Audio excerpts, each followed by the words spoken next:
I'm not gonna. You got a bit? I'm not gonna do it. Have you ever had water so refreshing? I don't have a bit, so I'm just gonna maybe play like a clip from like an old Evangelion AMV or like AMV Hell 3 or something. Yeah.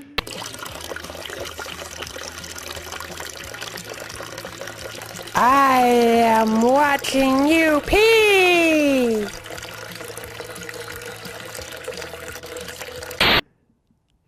Have you ever seen... you probably... What? Go on. What? It's this really random, fucking old YouTube video of this Japanese guy, and he's in, like, this homemade suit, fucking shitty Ava morph suit. And he's just holding a block of tofu, and he reenacts the scene with Kaoru, just stares the tofu for like 2 minutes, and then just squishes it in his hand. Have I seen that? It sounds familiar. Evangelion memes! Wow! Congratulations! You've seen an obscure YouTube video. Congratulations. Congratulations. Wow, Congratulations. Guys. Congratulations. Congratulations. Stop it! Congratulations. We just watched fucking Evangelion. Rewatched, Genesis Evangelion. Evangelion.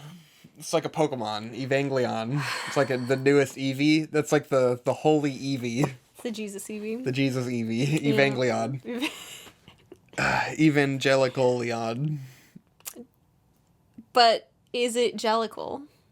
Yes. Nice. Eevee is a Jellicle jellicle cat. cats. We're getting too deep with these stupid memes. Neon Genesis Evangelion. You know it. You love it. An anime. It's old. You've probably never heard of it. From the 90s or whatever. It's pretty obscure. Directed by some guy named, Hideaki Hiroyuki Imaishi? Anno. Okay. Hideaki Anno. Jeff Bezos? Anywho, fucking Evangelion, dude. Fucking, it's good. What did you think of fucking Whoa, Evangelion? Spicy hot What did you think of incoming. Evangelion, dude? Evangelion is good. Whoa! No one's ever been brave enough to say this on the internet before. Yeah. So when was the first time you watched Ava? Of course, I grew up catching miscellaneous episodes of Evangelion on Adult Swim. When did they play it on Adult Swim? I feel like that was late. It was. Like, not late at night. I mean, like late. I was like in the 2000s. Like, it wasn't one of their original running shows. Shit. I was probably 14 or 15. Okay, yeah. So that was like a while. Maybe 14. It's odd, because I don't think I ever watched it on Adult Swim.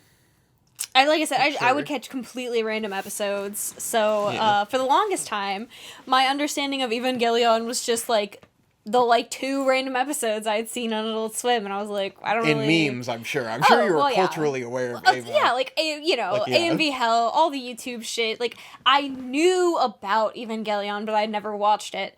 I actually watched it for the first time after I met you when I was 18. I borrowed Digi's box set. Oh, and watched it all at the tender age of 18. You watched End of Ava, right? After I finished the after you series. finished the show? Yes. Yeah. Just, given context, it's important, End of Ava is the end of Ava. Yes. You haven't finished Ava if you haven't watched it. I did watch End of Ava, so I watched all of Evangelion, I watched End of Ava, and now, a decade later, we watched it all again. Yeah. It's my second go-through. For me, so the only time I ever watched the show all the way through was when I was, 12 or 13. The perfect time. I think I did watch it dubbed. I was kind of flip-flopping on that in my head, but I'm pretty sure we watched it dubbed because I remember Asuka's voice very distinctly. Yes, the German.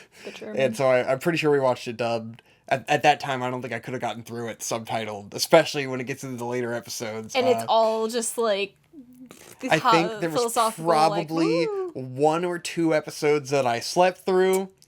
My memory of that not super clear.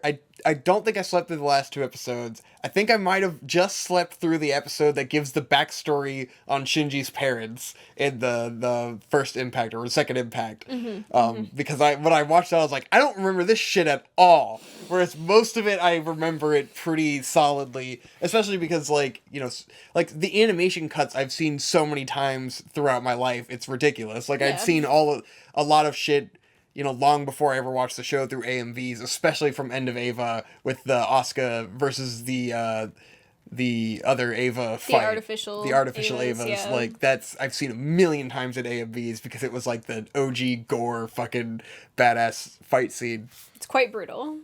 But yeah, but it had been forever since I'd seen the whole show. I've seen End of Ava probably 3 or 4 times. Maybe 5 times. Wow. I've seen End of Ava a lot. Okay. Because it's just a movie, so it's a lot easier to put on and watch, you know? And I watch it with friends. Yeah. Like, I think I watched it with you and Marcus or something. Yeah, and we probably all watched it together. Like, I've watched it a few times because it's a great movie and you could just jump into it if you already know what's going on, you know? Even though now that I've rewatched the whole show, it really sinks in, like... Clearly. I probably forgot a lot of what was going on, and when you just watch the show, you appreciate it a lot more. Oh, yeah. Because it really just picks up right... At the end of the show. Well, at the 2 episodes before the end of the show is where it picks up. The end. Yeah, the end. And it transitions, like, immediately from, like, Kaoru's death to fucking... into the movie, as if it did not skip a beat, which you appreciate a lot when you just watch the show. Exactly. But yeah, so I hadn't seen the show in a long time, even though, like, I'm so familiar with, you see analysis, you see blah, blah, blah, bloody fucking blah forever, and, you kind of go through that mental arc of, like, I remembered loving this and thinking it was a 10 out of 10 when I was 13, and then time passes, and time passes, and time passes, and you think, like, you know, your emotional attachment goes away, and you start to go, like, maybe it wasn't all that good to begin with. It gets so overhyped. Oh, everyone loves Ava. Yeah, you see it everywhere. You see so much shit. You see all these videos always that... in the culture. Like, the over-analysis of it makes it seem a lot dumber than it actually is, where it is brilliant, you know? But it's like, people lose sight of, like, what is actually good about Ava and get too bogged down in the details of what the fuck's going on, you know? And it's like, that's not what makes Ava good. Ava is just a really well done fucking show with really great characters and plot. Yeah. Which we'll get into. But it's like, I just want to, all that to say, and I think I've watched like the first 8 or 9 episodes a bunch of times. Yeah. Because I've tried to rewatch it, to sit down and rewatch it a few different times. And I think one of the reasons I hadn't gotten through it again was because I was watching it in Japanese. A lot of the other times. Which, like, I mean, I want to say, we watched the new Netflix Ava dub. Oh no, is it hot take time? And I liked it a lot. It's my favorite iteration. I was never super attached to the original English dub. I thought Asuka was really annoying. Because the meme when I was younger was that the English dub, Asuka sucks, the Japanese dub, Shinji sucks. So you're just like choosing which one. And so most people choose the English dub because they think Shinji was too annoying in Japanese. These are the takes of like back when the cultural zeitgeist was not people watch shit in Japanese. That was ridiculous to people. Like back then, people didn't watch shit Japanese with subtitles. They watched the dubs, and they thought that watching it in Japanese was retarded. Like, that's just how the culture was back then. So, like, it was around this time when people were kind of getting into doing that there was this discussion of, like, what's the better way to watch Ava? Most people were used to the dub, sort of like Cowboy Bebop, where it's like, I can't watch Cowboy Bebop in Japanese. I'm too used to the dub, you know? But the dub is really good. Yeah, and the dub is great. And, like, Yu Yu Hakusho, I would never watch that in Japanese. I would watch the dub. And there's so much that gets added to the English dub of Yu Yu Hakusho you don't get from and a lot the of Japanese old dubs are great. And I think that the Netflix recreation of the dub, for those who don't know, Ava had to be redubbed for Netflix. I'm not quite sure why. I mean, there was a big hullabaloo about them not rehiring the original voice cast when all of this was first coming to light. Which I don't really care. I don't care. I mean, in my opinion, it gained a lot through not hiring those same voice actors. I think the Netflix dub was really good. It gave some recontextualizations for me for different characters. It might just be a thing because I'm an adult now, but I also really liked the voice acting for Shinji and Asuka, and most of the other characters just felt how they Pretty always close were, you know, like they similar. get the voices pretty similar, so Yeah. I thought the performances were fine, and it was good. So, when I watched Ava at 18, I really had a lot of trouble connecting with it. I didn't really like any of the characters. I couldn't get invested in them. I just kind of felt like they were all pretty shit. Like, they were all just bad people, and I was like, they all kind of suck. And I think a lot of that really had to do with the English dub, because when we watched it this time around with this new dub cast, I had no trouble connecting with all of the characters. So you watched it in English for the first time? Yeah. Okay. I've heard the Japanese dub, but I did not watch it through with the Japanese dub. Like, I've heard the Japanese dub as well, because I tried to rewatch it a couple times in Japanese. But I never really cared for Shinji's original voice and the screaming. Like, I don't like it. I didn't like Asuka's voice at all with the fucking German accent. It drove me up a wall. It makes it a little harder to take her character seriously. Yeah, she feels like a caricature instead of someone you're supposed to empathize with. So the Netflix dub did an excellent job of kind of making everyone more human. Like, at least for Asuka and for Shinji. Made them much more of, like, it felt like a teenager. And it was, like, on a level where I was like, okay, I can understand you and empathize with what you're going through, because you don't feel like this big, overbearing caricature of what an angsty teenager is supposed to be. Yeah, and it grounds them. It fixes Shinji in a lot of ways where, like, it almost made me wonder if it, like, how good is this doing of portraying the character of Shinji, because I remember him being more obnoxious, and in the Netflix dub, he kind of just doesn't suck as much. He's kind of, like, adorable at times, you know? He's a lot more of, like, you get him, he feels a lot more like he's being... You can empathize with him more because it feels like he is being put down by the world, and it's not just him being, like, a little bitch about everything. You know? He's not being a little shit about everything. There's times when he's a little shit, but he's also much more, I think, subdued. Yeah. Which makes a lot more sense with the character for me. And there's a very natural flow from... There's sort of the different arcs with Shinji where for the first block of the show, he's very, like, you know, he doesn't want to be a part of this. He fucking hates every minute of it. And he's working against everyone. And then there comes a point where he starts getting that validation, especially when Gendo acknowledges him and is like, I'm proud of you. And then he's like... Then he's just, like, chill, and he's there, and he's about it for a little while. Yeah. And, like, that felt really good in this dub. And you really like Shinji through those episodes, because he's just kind of chill, and he's doing his thing, and then Asuka overcompensates in the other direction, but Shinji just kind of gets to be a good character for a little while. Yeah. And then it makes it even more impactful when he falls off the cliff again when he has to fucking murder his best friend, you know? Exactly. And like, that sinks in really hard, and then you really feel that shift of him going back to, sinking fuck back this, I into hate that this. place. Because if you never rise out of that place, then when you fall again, like, you don't get that impact with the original dub. I feel like he's always a piece of shit, so when bad things happen to him, or, like, he's supposed to be losing something, I just didn't feel it. Whereas with this, I definitely... Yeah, because there's a point where he's almost, like, happy. Yeah. Like, he's almost glad that he's stuck in this position of being an Ava pilot, and you kind of feel like he's found some acceptance. Yeah. And then his dad manipulates him into killing his friend, and It's just that everyone all tumbles fucking, down. Everyone lied to him and let him down and fucked him in that moment. And it's that he could not escape. Yeah. And then oh god, it's just fucking Jesus. Everything just crumbles down. Then it's all downhill from there. But yeah, so I really enjoyed the characters from this perspective. Obviously, this is all subjective. Yeah. Based on your own readings and interpretations of, you know, the different vocal casts of Ava. But, like, these are debates that I've heard had for decades of, like, you know, people's different impressions of the characters in Ava, and certain people really hate Shinji, and certain people really hate Asuka, and it's like, I didn't hate either of them in this. I thought they were great, you know? It's hard for me to remember what it was like before, because I didn't rewatch the original dub. This isn't an analysis of the fucking vocal cast of Ava. I'm just saying in this one... Yes, it is. I had a good impression of it, you know? I really enjoyed it. When a dub changes the way I perceive a show, I think that's kind of a big deal, you know? And it was consistent throughout. They redubbed End of Eva and everything, and that was great. And it was a good time. And a lot of things, it's just easier to comprehend when things are fucking, like, getting really heady, when it's in your own language, and you're watching the visuals, and you're not having to read it and interpret, like, bad subtitling. And, like, it just, lots of things were very clear, you know? And it enhanced my enjoyment of it quite a lot. Definitely.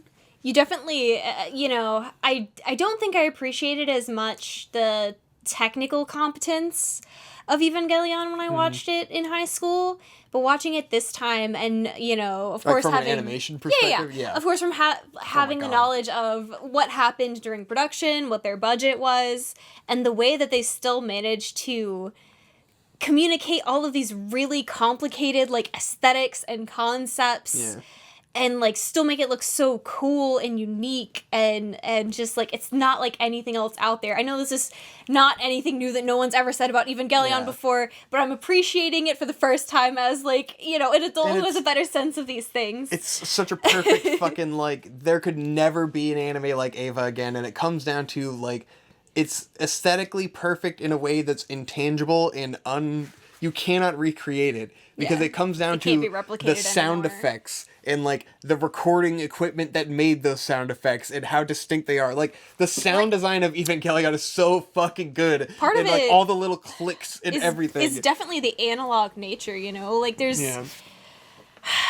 just that, like, layer of it now that we don't have anymore in It's Hideaki Anno, you know? The music is fantastic. Oh, yeah. Hideaki Anno has an attention to detail and sound and effects, and it's, like, that power of animation shit. It's that Eizouken shit where it's like you see how thoroughly that everything was thought out in terms of, like, how the layout of the base is structured, how the Evas work, how they're, you know, how the machines launch them out, and it's just like all this detail and everything has its own sound, and that sound is just like crisp and beautiful, and you're like, oh yeah, that's that perfect sound effect. It's just like ching clunk clunk, and it's all like ooh. It just makes me nut with aesthetics. And then there's a great story and characters on top of all of that. Whoa! And it just like the sound effects and sound design and everything just puts me in there in like this nostalgic, like comfy place when I hear it. I'm just like, yeah, Ava. There's that in the fucking whoa. Yeah. There's some Ava sounds. Fucking sick as shit. And those animation cuts that are just legendary of fucking creepy crawling and just like all of the body horror shit that goes on with the Avas. The Ava, yeah, and it's crawling and you just see its like its eyes shining through the darkness and you're just like, oh, this is a monster. Ah! There's definitely a great element of just seeing like how much vision there was in the story and how it was all there from the very beginning.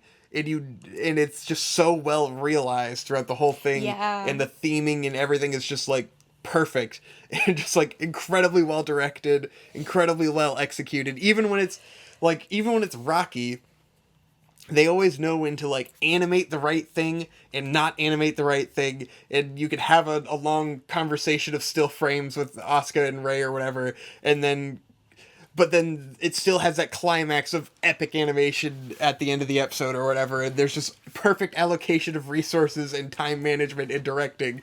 Oh yeah, and like just the way, it's just such a like massive scale of a concept and like kind of amorphous and like difficult to probably describe to someone else as you're creating it. So the fact that was able to like be communicated to a team full of people and then they all work together to like make this a real thing and show it to someone else to understand just it. Just the fact that it was fucking like, even made. This somehow was made in any way with the story that it has and the aesthetics that it has and just all the shit that happens. It's like, how the fuck did this get made? How did it get put on so TV? Well? Yeah, it put on TV. Well, you know, the Rocky... Well, yeah, but... It got put on TV, and then they tried to get it off TV. They were like, wait, we didn't think you'd do that. Yeah. We thought this was a show for children. It's got robots we can sell. But yeah, just so much fucking fun. Very excellent. I'm like, how do I even fucking actually get into talking about the story and character? Oh, I mean...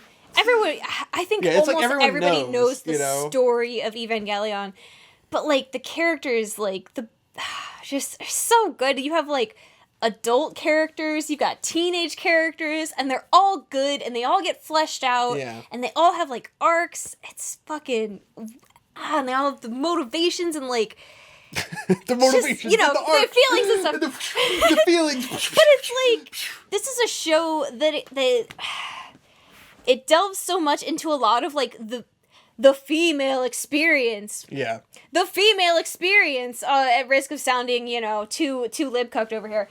But I mean, just how often is something like that really explored in anime, let alone by like in a show that's like a shonen show meant for kids, meant for boys. Yeah. To have that in there is like it's a show meant for Hideaki Anno to express himself, but like.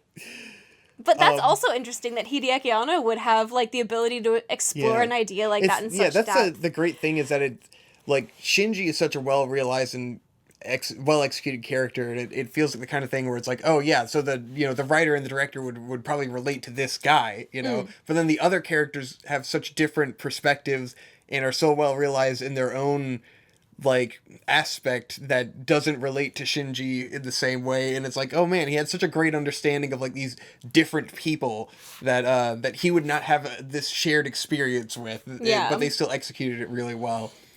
Especially because broadly speaking, everyone always talks about how a female finds it easy to see herself in a male character, but men have difficult projecting themselves onto female characters. That's the general knowledge that they teach you in writing classes in school. Yeah. So whenever I see something like that, I always find it very interesting when someone can like portray in such detail in what feels like a real person. Like this person doesn't seem to have that barrier of like not being able to understand a traditionally female experience. Yeah. And it now we'll get into the heady themes of Eva because there's some cool shit that happens. But like I've been thinking about sort of the overarching theme because I kind of explained this with Sangatsu to Alliance, so I was like, what is the connecting theme of Eva in the end? And like there's the obvious connection of it's about human connection and interaction and relationships between people and how everyone is the same, because ultimately we're the collective consciousness and it gets into all human instrumentality, that crazy shit, which I'll get into. But like there's also the overarching theme of parent and child and the relationship between those, which especially for the central cast, everyone has a fucked up parental situation, and they're all incredibly similar, but they're all handling it in different ways. And so it's each character interaction is exploring that same dynamic of like absentee parent or neglectful parent, but they're all abusive parent. or abusive parent. And it's like every character has that. So they all have a very similar experience, but they handle it in different ways, and it's different iterations of that experience, where it's like Shinji is neglected by Gendo and forced into this awful situation. And then you get the inverse with Gendo. You eventually at the end you get to learn why Gendo is the way he is, which is that he was so in love with Shinji's mom that when he lost her, it was so devastating for him that he didn't want to have another connection with someone that would cause him to be hurt that same way.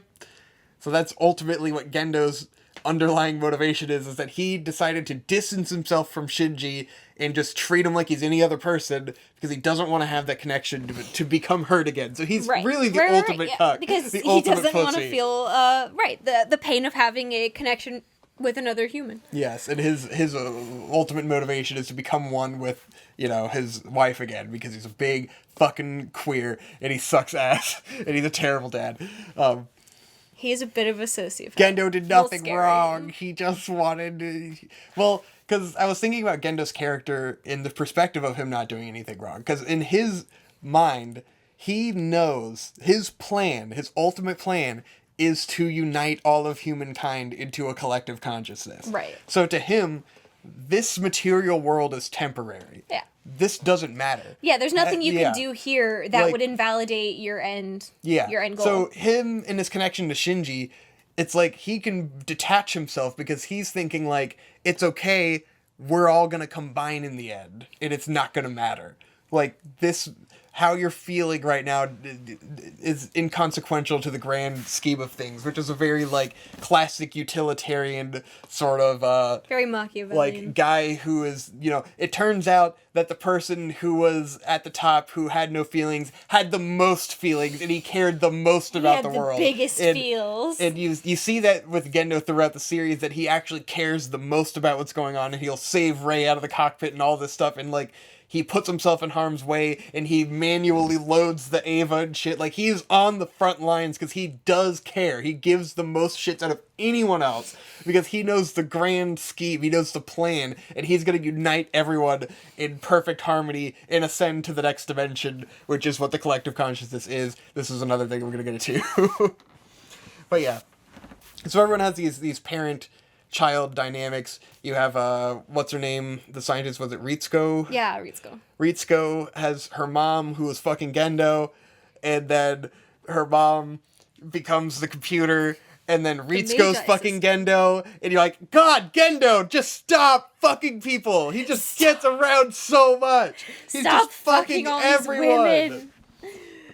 For someone who's supposed to still be in love with you, you're fucking an awful lot of ladies, dude. Yeah, so... What are you doing? Ritsuko has a mom that kind of betrayed her and then left. You got, what's the girl? Purple hair, Misato? Misato, I don't know what happened to her mom, but her dad was, a workaholic who neglected her a lot, similar to Gendo. She's just like Shinji, and then her dad saved her in the end, but he died, and so he was absent, and then she was, like, mentally fucked, and then she eventually grew up to, become a badass.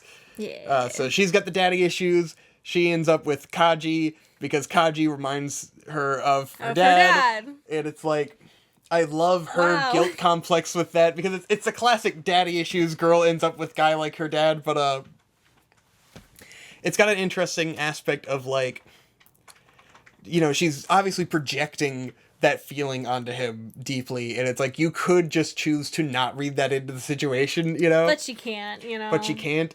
And there's the encapsulation of that is the week where they slept in a room and fucked nonstop for an entire week, and they didn't leave. Yeah, she didn't go to college, and was like the low point of her fucking life, because she had this moment, and she got, that's where she realized that he was just like her dad, and there's sort of the reason that happened, the reason she was so content there is because, like, her dad was this person that was always leaving and escaping, and then Kaji was this person always leaving and escaping, and then she got him there. So, like, this was, like, her being with her dad finally, when she was in that week of fucking Kaji. It was, like, she had the security that she always wanted from being able to spend time with her dad by being with this guy, but then it was weird, because she felt like she was fucking her dad.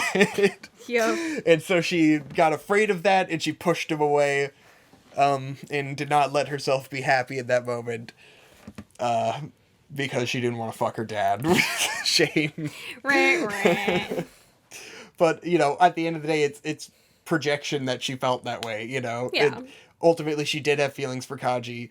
She just, like, got too wrapped up in like her, with anything, like, complexes, you know? You become too scared that, you're gonna get the rug pulled out from under you, you know? And she got too afraid that Kaji was gonna leave her like her dad did. And, shit like that, and in the end, that doesn't go so well. Kaji's the only one who doesn't have obvious, parental issues, but he's not really fleshed out that much. Not that we know of, but, he has his own shit to work through. Yeah, Asuka, obviously, her mom killed herself. And maybe tried to kill her. I don't know what happened to her dad. You only get one parent, sorry. Yeah.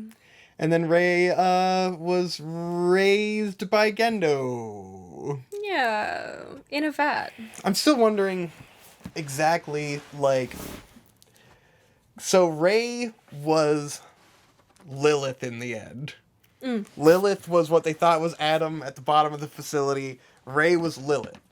I believe the clones of Rey were all from Lilith, because Lilith had, like, legs growing out of her bottom. Like, those, I believe she was leaking rays. It's possible. Because I think there was a shot where you see, like, something hit the water, And I think that was a ray falling out into the water. So, like, all of the rays were just the same one from Lilith. But I think that the main ray has Shinji's mom's soul in her, perhaps. There is a tie there somewhere. Because there's the tie with her being looking like Shinji's mom and smelling like Shinji's mom. But I'm not sure, because I think Shinji's mom's soul is actually in Eva Unit 1. Yeah. Because that was also heavily implied. So I don't know that Shinji's mom's soul is in Rei, unless it's in both. But Rei is Lilith. Like, she is a fragment of Lilith that eventually combines with the whole when Adam is placed inside of Lilith. But anyways, there's a connection of parenting and childbirth and, like, generational shit. And that connects all the way into the Evas and Adam and Lilith and Eve. Like, those are all parental figures and connections, you know? Like, when you're talking about God and the creation of the universe, like, God is the father and man is the child. And so, like, ultimately what the story is building to is the birth of the new man. Because, like, man is created in the image of, like, the humanity that we know in the show was created by the series of events that the show is portraying. Because what is happening is that mankind is ascending into the next dimension, and then a new form is going to replace it, that will be in the image of Lilith, presumably. Because Lilith is impregnated with Adam. Because Adam is actually a fetus that's in Gendo's hand. So, because they talk about the second impact was supposed to be what the third impact eventually is. Because the second impact was prevented by Lilith was impregnated with Adam, and then they took Adam out somehow and put it into Gendo's hand, and that stopped the second impact from annihilating mankind. Because Adam is the fetus that was meant to be born to be the new life on Earth. Right. Which presumably, I think, is the Evangelion, and that's the form it was going to take. Because eventually man makes the Eva in the image of Adam, which is a fetus in Gendo's hand. So presumably Adam is an Evangelion that was unborn, and they crafted the Evas after Adam that's in Gendo's hand. And the third impact is triggered. Gendo thinks he's going to start the Human Instrumentality Project. He puts the fetus into Rei's uterus. Yay! He puts his hand through her boob and then moves it down. It took me, like, I never had quite got what was going on there, and then I was like, oh, it's literally a fetus, and he put it in her uterus, and then she eats his hand and combines back with the greater Lilith in End of Evangelion, and then that initiates the third impact, where she is supposed to give life to the next stage of evolution. The evolution of creatures. The next unit of man. And then all of the angels throughout the series are explained to be, like, prototypes for what man could have been. They were alternative. Types of humans. Yeah. I'm not sure why they're around, but that's, it was cool. And maybe they're leaking in from alternate dimensions, who knows? Yeah, and they sort of, now with my adult understanding of more tropes and more knowledge of different stories, like, I realized that Eva is really a cosmic horror story. Yeah. And it's really, like, it delves into that fourth dimensional shit that I'm much more familiar with now. And I sort of realized that the collective consciousness in the Human Instrumentality Project is the fifth dimension or whatever. Like, that's literally what it is meant to represent, is an ascension into the next dimension where there are no lines or boundaries and everything is combined because you've become an enlightened master. Like, that is what usually the ascension is described as, And so I was like, oh, this is way more literal than I thought it was, because now I'm an adult and I know all of these, like, different elements. And so it's like, oh, now I understand what this ascension was. And you get a hint at it midway through the first show, which I hadn't quite remembered or like processed properly, where Shinji is absorbed into Eva Unit 1. He sinks too highly with the Eva. Because he synchronizes and he becomes orange goo, and then they say that his clothes are left behind as a physical manifestation of his body because he has become incomprehensible, because he has ascended into another dimension. Yes. He is not perceivable anymore because he is part of the collective consciousness in that moment. He becomes part of what eventually everyone becomes part of in the end. And I was like, whoa, I totally forgot you get this in, like, episode 14 or something, and, like, this is where the show was going, and it was right there. It's always been that way. Yeah, it was always the plan. And that's where he, you know, he becomes psychologically combined with his mom and the Ava and shit. And that, you know, it eventually gets in the fucking AT fields, and that shit's confusing because it's like, that's, you know, human spirit or whatever. But, I mean, you know, it could be, because as long as we're all individual consciousnesses, we can't actually, you know, become, you know, one with another creature. So, like, it's crazy shit. It's a lot of fun. Just like Asuka eventually realizes this in End of Evangelion where she's battling, and she realizes that Ava Unit 2 is her mom. And I think, like, on one hand, it seems like she's having a psychotic break. On the other hand, her mom's soul could be inside of Ava Unit 2. Her mom's soul is likely inside of Ava Unit 2, and Asuka has materialized this as, my mom is the AT field, and she is protecting me. And I'm like, that's probably true. I think your mom might be Ava Unit 2, because Shinji's mom is Unit 1. So why not? Yeah, there's something going on here. And that could explain why Unit 0 is like was kind of unhinged in attacking and, like, didn't make any sense because it might not have a soul in it. I'm not sure. Debatable. That's why the dummy plugs, you know, don't have souls. Those are all, like, extensions of Lilith because they're all clones of Rey and the dummy plugs, you know? Yeah. And, like, with all of the artificial Avas are much the same, where it's like they're just, like, little Mitsus running around attacking shit when they're told to. Yeah, they are soulless, presumably. Ava's so cool. There's just so much where it's like, you're not meant to know the answers of Ava. Like, a lot it's of it's all unquantifiable, fun symbolism, and it's just endlessly fun to think about and speculate on because there's just so much there, and it's so interesting and crazy. It's like, yeah, cool. That's probably why it's perpetuated in the zeitgeist of anime for so long, because there is no, like, truly figuring out Ava. There's so much interpretation that you can take from a personal standpoint. Yeah. And no one's necessarily right or wrong, you know? And it was very fun to relive it as an adult and go like, man, this does deserve... Oh my god, this is actually as good as what it's, and I thoroughly just, like, perceived as. Enjoyed the hell out of all of it. It was like, man, this is fucking sick. This is cooler than I remember it being. It's just fuck yeah. it is a masterpiece all around. Sound design, aesthetics, animation. With the new voice acting, it's perfect. Yeah. You know? And you got the endings. Fly Me to the Moon. It was very interesting. The original anime, I think, has the good ending. I know there's like 37 endings of Ava or whatever. Fuck Crunchyroll. Fuck fucking miles of Crunchyroll or whatever. I see those videos floating around on YouTube and I don't watch them. Mojo. I don't care what other Top people 10 think the Ava ending endings. of Ava is, but to me it's like there's the good ending and the bad ending. Of the ending of the show, I think, is Gendo's human instrumentality project. I don't know how he executed it, because he fails to execute it in End of Evangelion. Mm-hmm. So what's open is that at the end of the original show, they didn't get to do the third impact, and we're just kind of experiencing, like, Shinji in the third impact as the collective consciousness, sort of going through that emotional journey.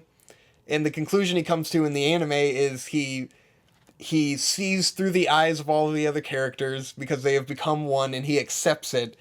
And then he, like, gets that emotional empathy with them, realizes they all have the same problems. They're all coming from the same place of, like, not understanding the people around him and wanting to connect but not knowing how, you know? And it comes back to that, the theme of just, like, emotional dishonesty between people. And, like, if all of them had just been clear with each other, they probably would have had a good time, you know? But they're all just fucked up.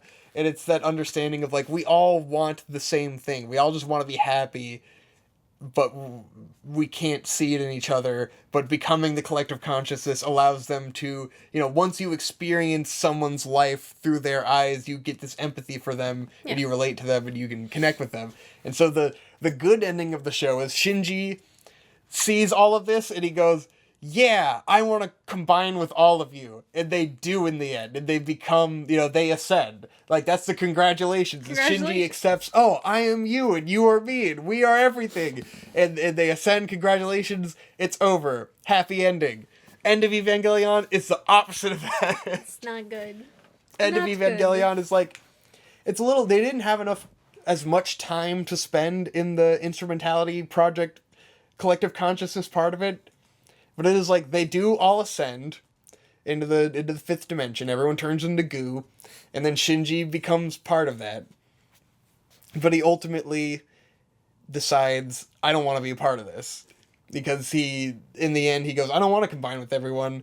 I want to be me, and I want to live, I just want to... I want to fuck off and do my own thing. Like, he comes to terms with what he is and decides that he wants to continue being himself and not being part of everyone else. And so he goes back to being on Earth. Presumably him and Asuka are the only people left on Earth. And then there's the famous, he chokes Asuka on the beach, and she's like, you're disgusting. Which is, pathetic. Epic and disturbing. It is the bad ending. Absolutely. Yeah, Because I don't know. Good. I guess it's like, if you interpret it as, like, the third impact was meant to be the birth of the new evolution of what would inhabit the Earth, the new image of God, or whatever the fuck. Like, the original ending, I assume that they all ascend, and then, like, the event that's supposed to happen happens, where the Eva becomes new man or whatever. But in End of Evangelion ending, they do not ascend. There is no new form of man that comes. Lilith crumbles. There is no new birth. And Shinji and Asuka, I guess, are the new Adam and Eve. And will restart all of mankind. Like, I think that's how it's kind of meant to have gone down. I mean, much like the original creation story in the Bible. It do be that way. It's Adam and Eve, not Adam and Steve. Where's Kaworu? Yes. Kaworu was gay. He was definitely gay. It's definitely you are worthy of my watching grace. that again, I was like, man, this was more blatant than I thought, but also way shorter than I thought. Kaworu is super short. Like, barely there. Yeah, he's there for, maybe 10 minutes. It's crazy how much of an impact he has on the discourse of Eva and the culture of Eva when he's barely there. And, has one conversation with Shinji. Yup. But hey, they get to play the piano together later they get to have a gay little movies, sleepover. So you can always look forward to that. Excited to watch the Rebuild movies now so we can be like, these aren't good. You don't know. Maybe they'll be good. Maybe they'll be great. Who knows? I'm sure they're fine when you... Like, what the fuck should your expectations be of fucking Ava Rebuild movies? Like, it can only be low, right? Yeah, I don't know. It's been so long since I've watched them that I don't really remember. Yeah. But, fucking Ava, man. Anything else to say? It's fucking good. I've just been splurging all the thoughts I've had about it since we watched it. It's like, man, fuck yeah, fourth dimensional Lovecraftian horror shit. Like, it's definitely cosmic horror Lovecraft shit. Probably the best cosmic horror story ever fucking told. It's pretty fucking good. In the way that it, perfectly executes on those types of ideas and just, the absurd, indescribable nature of everything that's going on. Yeah, I think it's pretty funny that Evangelion gets a lot of flack for having Christian imagery when it's, the most Lovecraftian thing possible. Yeah. It's it's not Christian at all. But it's because it's taking that imagery and the themings of it and recontextualizing it as, this is supposedly the story of how mankind was born. Right. Let's take that and think about what does that look like in the cosmic scale of things, and what, I like the interpretation of God as a fifth dimensional entity that created life, it's sort of the Alex Jones method of describing it. It's definitely just looking at it from within a framework that man can actually understand, within our limited ability to describe those kinds of things. Then religion, like Christianity, would be the closest we could come to describing and understanding those entities and forces. It's entities coming down as physical forms that are absurd and crazy. I had another thought about sort of the end of Ava kind of recontextualizes a lot of things to where your previous speculations of what the angels are doing become a little confusing. because there's a lot of stuff with like the Lance of Longinus that's it's like the key and like all this crazy shit. There's a lot of moments where like I really felt like I could see the build to where everything was going in the way that like the angels would come down and they usually serve a certain kind of purpose. Like there's one angel that opens up a dimensional shadow and it like takes them into another dimensional plane where they cannot, or like they have left this universe and are in a pocket dimension kind of thing, and like that builds on top of all of this different stuff. And there's the one of the angels that like it's like the Halo one, and it fucking gets into like Rey's head, and it's like I am you, and it's like just like there's so many elements of like they were testing it and pushing it and prodding the characters in the direction of where the finale ends up going. And you like it's something you can only get on a second watch because the first time you have no idea where it's going. You just have to experience the story the first time. And the second time you're like, oh, that's where Rey becomes aware of the fact that she's Lilith, you know? Like because Shinji is connected with one of the things, you know, he ascends and becomes part of Unit 1, and then he has that moment of like being in the collective consciousness in the next dimension, and Rey is there saying like, I want to combine with you, because he's being edged towards the combination route, you know, of becoming part of that fifth dimension. Yeah. His human comprehension is like trying to comprehend that dimensional aspect, but then Rey is taken into that. And there's the other Rey that wants to combine with her, and she's like, no, I'm me. I don't want to be a part of this. And that was a really cool scene. Because it's like, yeah, Rey wouldn't be a part of this. She's not a human. Yeah, she's Lilith. She's not like Shinji. Yeah, she wouldn't respond the same way. It's really crazy shit. Crazy shit. And it's cool. It's very cool. Ava is dope. And hey... it turns out there's a couple of places in Evangelion that we've physically been to. Wow! Oh my god, that was crazy. Ain't that some shit? Was it Mount Mitake? Doesn't like everything happen at the base of Mount Mitake? Their fucking nerve headquarters is at Mount Mitake, dude. Oh my god. Crazy. Well, it's like under it, I guess. It's at the base of the mountain. But it makes sense. And we went there. Lake Ashinoko in Hakone. Yeah, we went there too. There's a scene in Lake Ashinoko. Just crazy. And we went to the Ava store in Hakone, and now we're like, oh, that's probably why it was there. Oh, that's why there was a random Ava store on the road back from Lake Ashinoko. You see these vistas, it's like, oh fuck, we were literally standing in that spot. There it is in Ava. I had no fucking idea. It was so cool. Yeah. Pretty sick. Evangelion is sick. Go watch it. And then once you've watched it, go watch Mega 64's Evangelion in 5 minutes. Oh yeah, that's what inspired us to get to rewatch Ava, basically. Yeah. Oh my god. The boys just keep killing it. Mm-hmm. Boys are back in town. Mega 64, if you want to sponsor us, I will wear your merch on our show, which I already do anyway, but you can pay me to do it. So, hey. They wouldn't do that. All right, bye. Bye.